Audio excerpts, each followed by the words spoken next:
Hi, and welcome. You're listening to the X22 Report. My name is Dave, and this is episode 745A, and today's date is August 19th, 2015, and the title of this episode is IMF Pressure to Put Off China's Yuan Reserve Status for One More Year. Let's get right into the economic collapse financial news. Now, out in Greece, it looks like they will be getting their first tranche of this, the bailout deal. And what's very interesting about all of this is that when Greece didn't accept more debt, Fitch and the other rating agencies came out and said, okay, we're going to have to basically bring down their rating. They dropped it by a notch.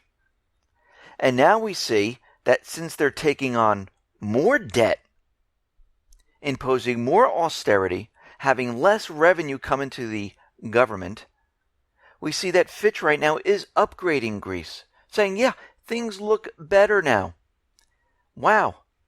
So basically they're rating the countries just like they did with the subprime securities. Basically they have no clue. Basically they're fooling everyone and making them believe that everything is better. But we know it is not. I mean, think about this. The country is in a collapse scenario. They're going to take on more debt. None of it is going to the people. None of it's going to spur economic growth. Most of it's going to go to the creditors. How is this better?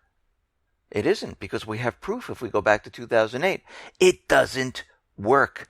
This country should be downgraded to collapse rating. That's where it should be right now.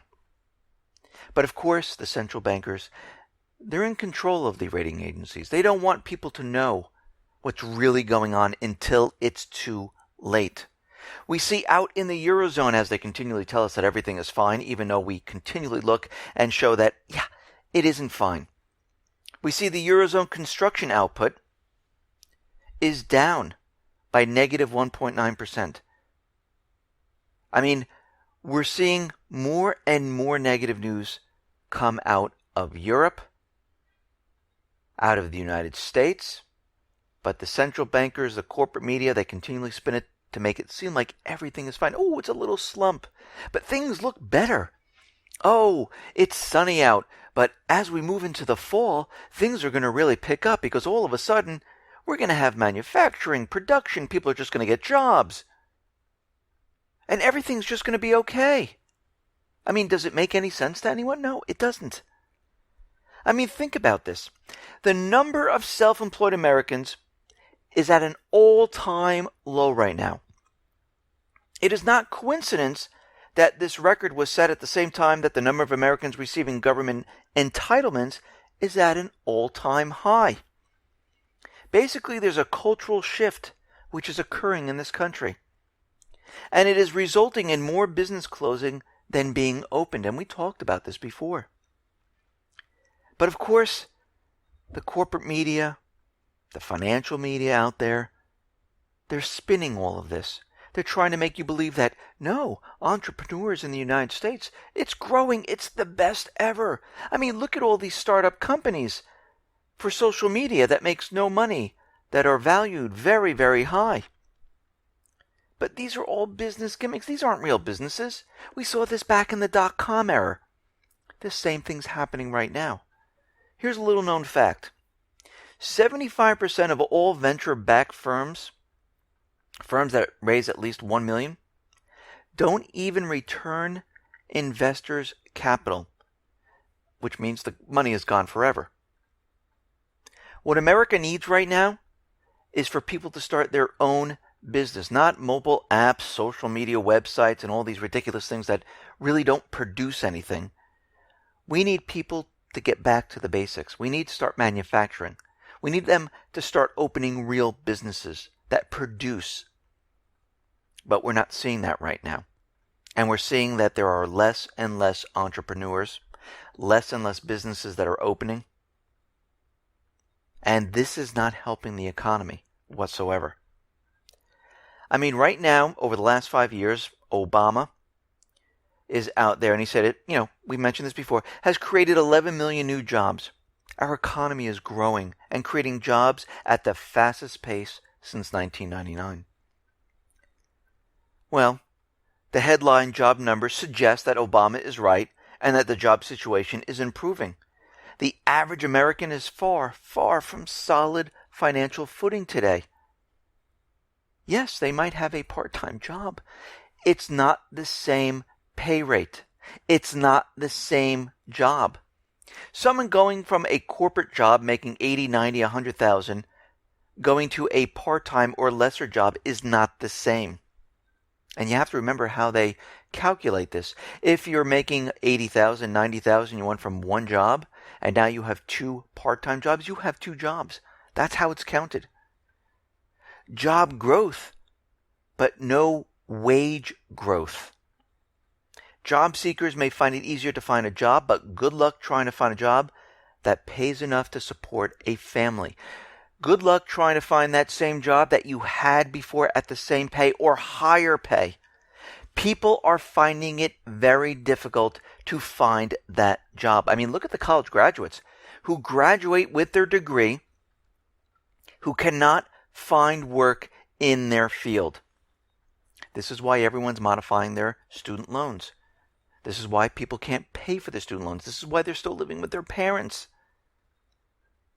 So if we dig below the headlines, we look closer, what do we see? Well, government worker wages, not private sector, is showing how wages are increasing. The overall ECI, the Employment Cost Index, was up by 0.2%, but that is only because compensation for government workers increased by 0.6%. Private sector, 0. So the government is basically keeping the illusion alive. That's what's happening right now. Benefits, not wages, are rising. In the past 12 months, the Employment Cost Index is up 2%, just like we said. Remember, there are two components of labor costs: wages, benefits like paid vacation, Social Security, workers' compensation, and, of course, health insurance. Wages are roughly 70% of ECI, and benefits make up the remaining 30%. So what are we seeing? Over the last 12 months, the cost of benefits has increased by 1.7%. Why? That's right. Higher health insurance cost. The trend these days is for employers to pass some or all of the higher costs of health insurance to employees. And basically what happens is it reduces the take-home pay. So what we're seeing right now is this illusion created by the government to make everyone think that everything is fine. Yes, we're seeing a moderate wage increase. Yes, for government workers, but the private sector is not seeing it. I mean, we see right now that this makes sense because people are not going out spending their money. We see retail contracting. The rate of home ownership hasn't been this low since 1967. People don't have the money. There's a huge problem, and it's not going to get any better anytime soon. This will continually happen as time goes on because basically we're in a collapse situation. They're doing whatever they possibly can to keep this thing together. And we understand right now 50% of people in America now get some kind of government check every month. Social Security, Medicare are running dry. People are getting other entitlement payments sent out monthly, which keeps the population clothed, fed, housed. So right now the government is flipping the bill for 50% of the country. Think about this for a second. What happens when this stops and they can no longer pay? Because how they're doing it right now is they're continually borrowing. And this is why we see the debt continually increasing. How long do you think this can happen? I know we have the magical button that creates the money from the Fed, but sooner or later, things come to a screeching halt. Everyone in their personal finances everyone has a magical button called a credit card. How long can you continually keep this going? Look what happened to Greece. They have a very hard time making payments, and eventually they won't be able to do it. This entire system will implode and payments will stop. When this stops, 50% of the country who's using this money to buy food, clothing, and everything else comes to a screeching halt. This cannot go on forever, and it won't. I know people think it will, but it absolutely will not. History has proven this over and over again.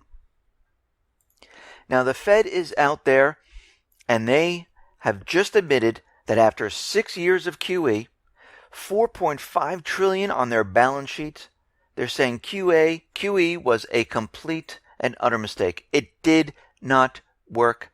It did not spur economic growth. It did not help the person on the street. It did absolutely nothing except blow up these bubbles, blow up the stock market, help the banks. And we already knew this. This is nothing new here. And the Fed is out there today letting everyone know that the economy is in a perfect recovery. The Fed basically, if you want to believe it, leaked their minutes.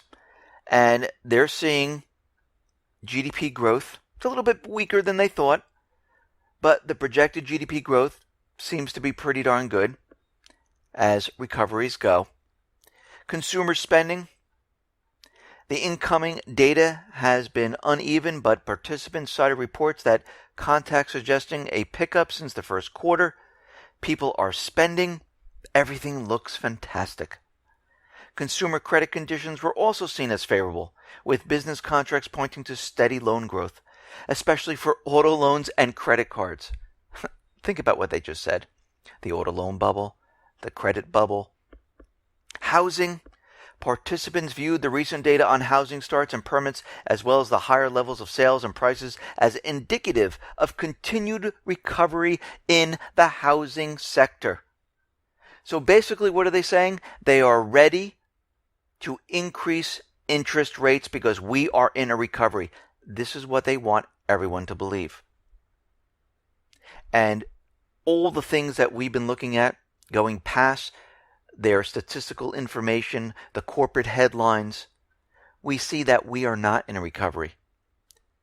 We see consumer spending down because people don't have work. We see housing. The prices have hit the top last year and they've been sliding down. This summer, the worst summer I have ever seen. I see houses on the market longer and longer. Go take a look. Go look around. It's very easy to do. You have all the tools right in front of you to take a look, and you'll see homes. This is how it starts. So basically what they're doing is they're trying to convince everyone right now that we're in a recovery and they're going to increase the interest rates. Now they might do it most likely by a little bit. Things will start to fall apart a little bit here and there. They'll say this is normal, we're in a recovery, and they'll talk about the next one. And they'll never get to the next one. Why? Because they know they can't. They know things will rapidly fall apart. And before they get to that point, they want everyone to know we're in a recovery. And that's when we'll see the event. And this is where we're headed right now.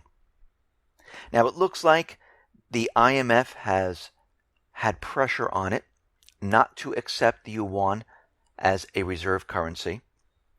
The IMF staff had recommended extending the current basket, which was due to expire December 31st, to minimize disruption if Yuan added. Well, the board decided that this isn't the right time for the Yuan. Next year would be better, around September 2016. And we can see right now, China is continually making deals around the world. They haven't stopped. They're continually making bilateral trade agreements, setting up clearinghouses, strengthening the yuan. to become some type of reserve currency. But what's very interesting about this is back in August of this year, on August 4th, the IMF proposes the SDR basket extension. All of a sudden, China devalues the yuan. All of a sudden, we see the stock market in China start to fall. And then IMF decides not to bring in the yuan to the SDR basket until next year. So it seems like things were kind of planned out. We know the Treasury head, Jack Lew, was out there saying that the yuan was still undervalued. This wouldn't be a good time. We knew the U.S. did not want this to happen. It gives them an extension period of time to bring down the economy the way they want. Because you have to remember, if the yuan was included, other countries would say, oh, it's a reserve currency. We'll keep this in reserve. We don't need the dollar for this. And we see a transition. But right now, they've propped up the system, and I say they, the United States government, central bankers, a little bit longer so they can bring it down themselves. Listen, everyone, thanks a lot for listening. Be well, be safe, and especially be prepared. Thanks a lot.